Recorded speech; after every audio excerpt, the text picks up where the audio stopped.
It's good to see all you smiling faces, and I love the four-legged ones.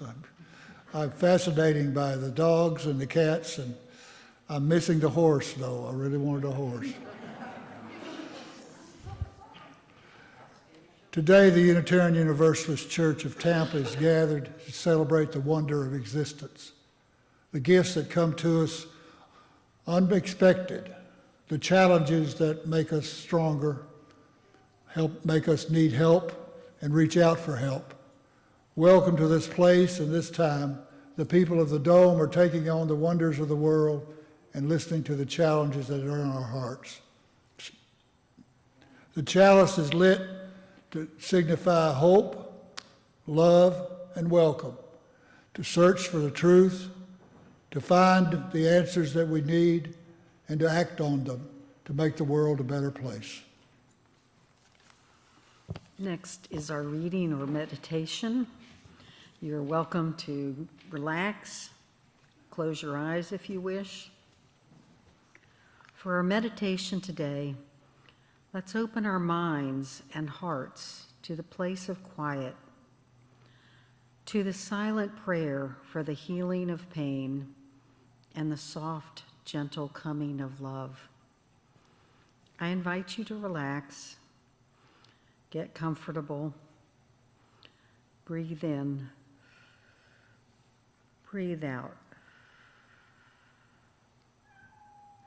Breathe in, breathe out. Breathe in, relax, breathe out. Give yourself love, kindness, and peace. Breathe in, breathe out. Give yourself support, forgiveness, and peaceful thoughts. Breathe in, breathe out. Think of the people around you. Send them loving, kind, and peaceful thoughts. Send them support and forgiveness. Breathe in, breathe out. Breathe in, breathe out. Relax. I'm going to pause for a little bit.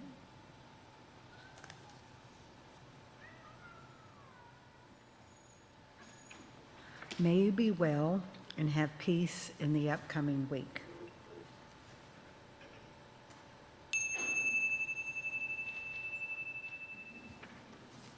Last Sunday, I started the service by saying you'll never know what you get at the Unitarian Universalist Church. And I need to say it again, because we have that blessing of the animals today. This is going on in congregations all around the world, actually, of all stripes, all brands, all understandings. It's based on the work of Francis of Assisi. His real name was Giovanni Bartoni, and he was the son of a rich silk merchant who had French leanings, but he was in Italy. And Francis was born in Assisi in Italy. On one of his dad's trips, making silk and purchasing all that goes with that, involved in all that goes with that. He was born in 1181, the 12th century, a time in Italy that was just booming. It was before the Renaissance, but it was a sort of a pre-Renaissance. The trading systems into the East and the rich wares that were coming out of the Far East, the structure of the church with the feudal lords and the church running everything, and requiring everyone going by the rules of the day, and the feudal lords making sure everybody worked hard as they could. The merchant class was rising and influencing the whole situation.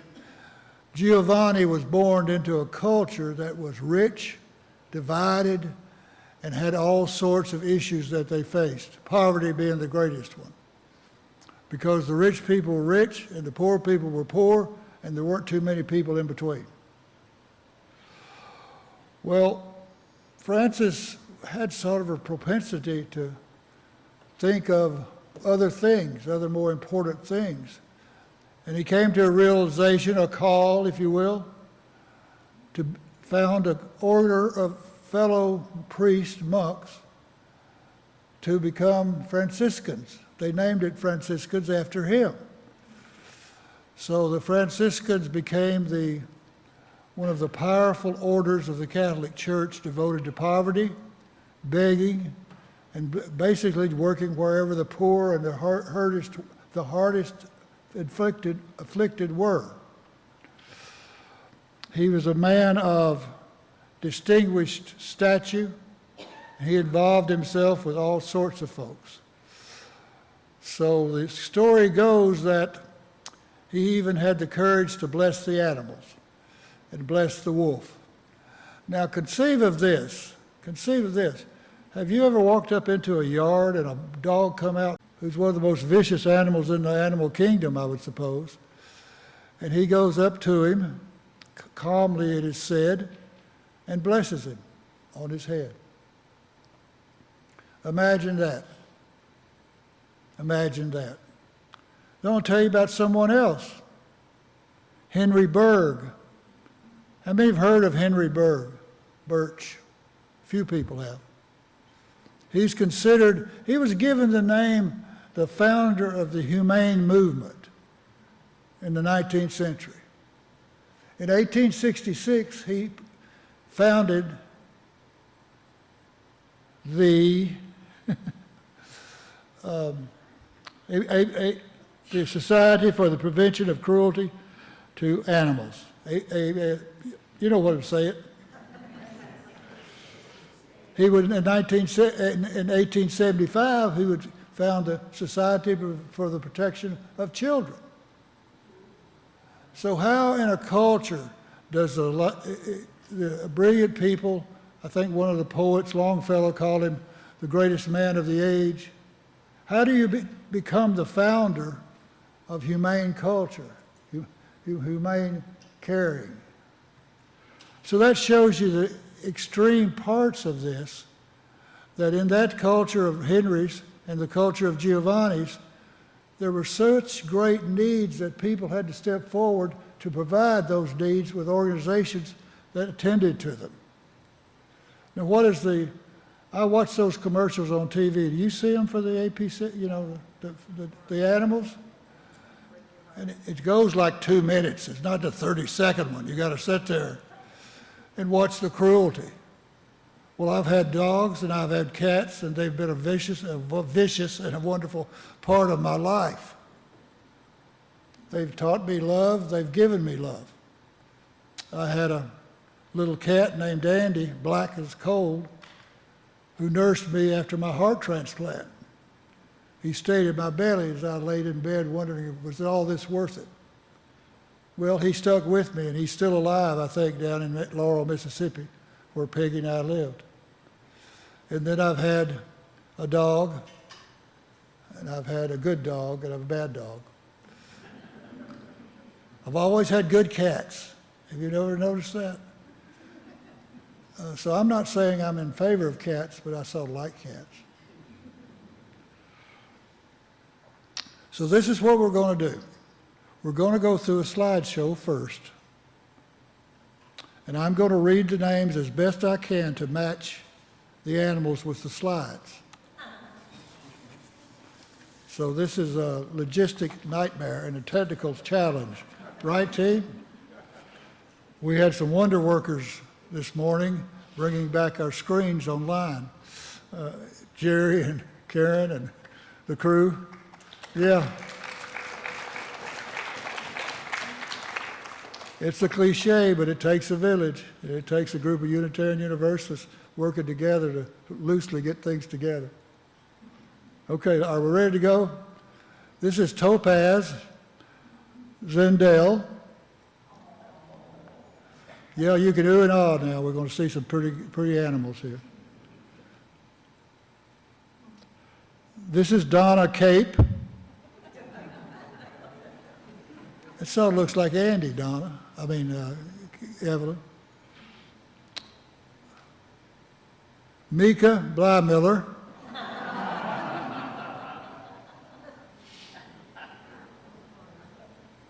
Dandelion and Scotty Hutchcraft.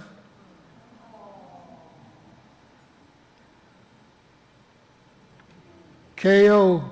Wilden. K.O. Wilden. Coco, sorry. I can't read and I can't see.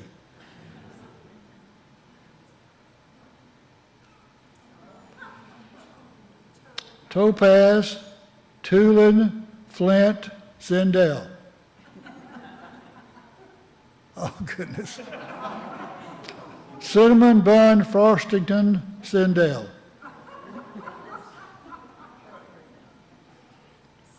Spencer and Jeremy Adler Woodard. About one of each.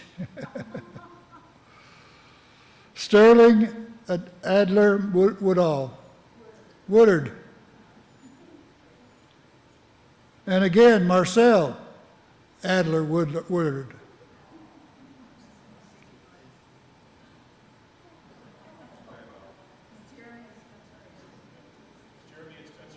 Okay, there they go. I was waiting for the video.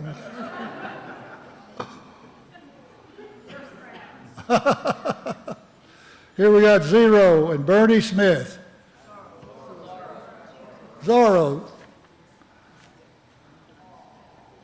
And they're magnificent dogs. Many of us have seen them up at Chuck and Christine's. Minnie McDonald. Cassius McDonald. Toes McDonald. Boo and Red McDonald. Tiger Lund. And the winner of the Fat Bear Contest, Chunk.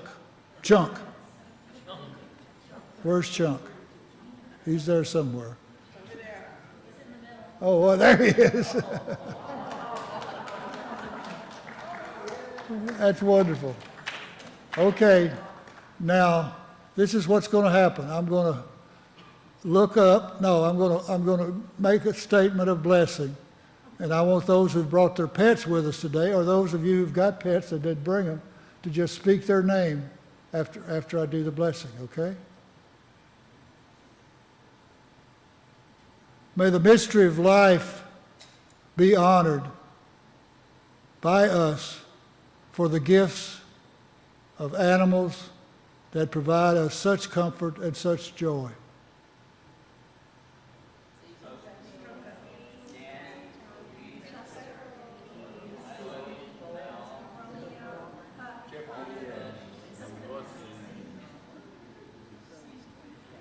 As they have blessed us, we bless them. Ryan is our board president. She's worked hard this last year. She's had a lot to face, from tornadoes to new ministers to leaving ministers. She conducted a board training yesterday that was wonderful.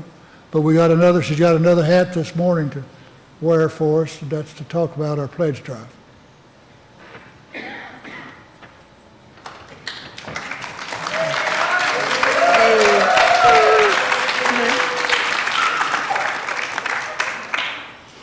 Okay, it's that time of year again when we start preparing for our next year by making and renewing our promise of support to UUCT. Already this morning you see that Ed Benedict has put up our thermometer to show the pledges that have come in, and already since the beginning of October, it's, I think, about $31,000 that has been pledged toward our goal of $140,000. Okay.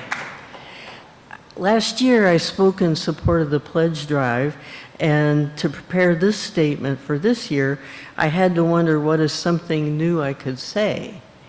I came up with some pretty random thoughts here. One was to think about the difference between UUCT and UU churches in general compared to the church of my childhood. As with quite a number of things in childhood, I went to church because that was one of the required activities presented by my family, along with emphasis on school and after-school events and lessons and piano and whatever, okay? There wasn't really any discussion. You know how this works. They just say, okay, go sit over there, or hand this to that lady, okay? There wasn't any discussion of meaning or why we were going. It seemed like one more requirement of growing up, but not something that really made any sense to me. My sister and I, my sister's younger than me, and my brother's even younger, my sister and I did not realize that there was any option to going until my brother came along and threw a tantrum and said he wasn't going. And he didn't have to. Mom and Dad, there you go. Okay. But by that point, my sister and I were so involved that, we just continued on. The church was a good and standard Protestant church that eventually emerged with another denomination and became a fairly liberal group overall. But I never felt connected to it. I remember only that around the time I was 5, when my grandfather died, I would look up at the clouds to see if I could see him peeking over the edge of a cloud. I was reasoning that heaven seemed to be up in the sky, and it involved a lot of clouds. For a while, probably after one Sunday school lesson, I started wondering if perhaps my grandfather could be wearing a coat of many colors, which would make him more visible. So I kept looking for a while. I never saw anybody peeking over the edge of the clouds, nor any glimpse of anything colorful. So eventually, I didn't know, I was just puzzled. I didn't know what to make of it, and I stopped thinking about it. The only meaningful memory I have is that one Christmas, my grandmother decided to go to the Christmas Eve service. And this wasn't something that she had ever said before, so it just came up that she wanted to do this, and she wanted me to go with her. There was a sense of peace being with her there, with someone I loved, in my warm coat, in a warm room on a cold night. This was Southern Ohio, with beautiful lights and decorated trees and glowing candles to hold while we sang. That's what had been missing, a feeling of meaning and connection. Recently, I've heard people here talking about how important it has been to them to share a UU religious education with their children while they were growing up, and what a wonderful experience it was for the parents to go through that time with their kids. There's the contrast. In my childhood, I never had the idea that people were thinking about what that experience was like for me at the church. Here it's very clear that the church changes shape in so many ways to make a space for me and you and everyone here, and works to create an opportunity for children that considers their needs instead of presenting them with an indoctrination. I think of this place as a daily living enterprise where we permit and welcome the people who want to go on sharing their lives with us on into the future as we try to make sense of what is happening around us in the world, especially now, Out there, many sad and upsetting things are happening. Not that we are all peace and light in here, not every day anyway, but there's something special in this set of familiar people and their willingness to be here each week, contributing to all our events, contributing to small moments, smiles, encouragement, and recognition. Sometimes I'll hear people express their joy and delight about their connection to and meaning derived from some aspect of the church. The choir, the music, the stone ritual, holding hands and singing at the end of the service like we will in a little bit, the book club, the small groups. The big idea I got from all the envisioning meetings was that we like what we've got. We want to talk more to each other. We want more opportunities to think together about important ideas. We want to keep going on into the future. And we want the people out there who need us to find us. There's a place for them here. Could be down here with the knitters and the dancers, or up there with the rugged individualists and quiet contemplators, or anywhere else among us. We'll scoot over and make space for what everyone brings.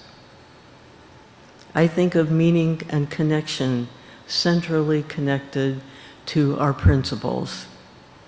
Our allegiance is to meaning and engagement, inherent worth and dignity, justice, equity, and compassion, acceptance, encouragement for spiritual growth, search for truth and meaning, the right of conscience, democratic process, world community, and the interdependent web of all existence. These are the reasons I'm here and devoting my energy to the development of this sacred place. Thank you.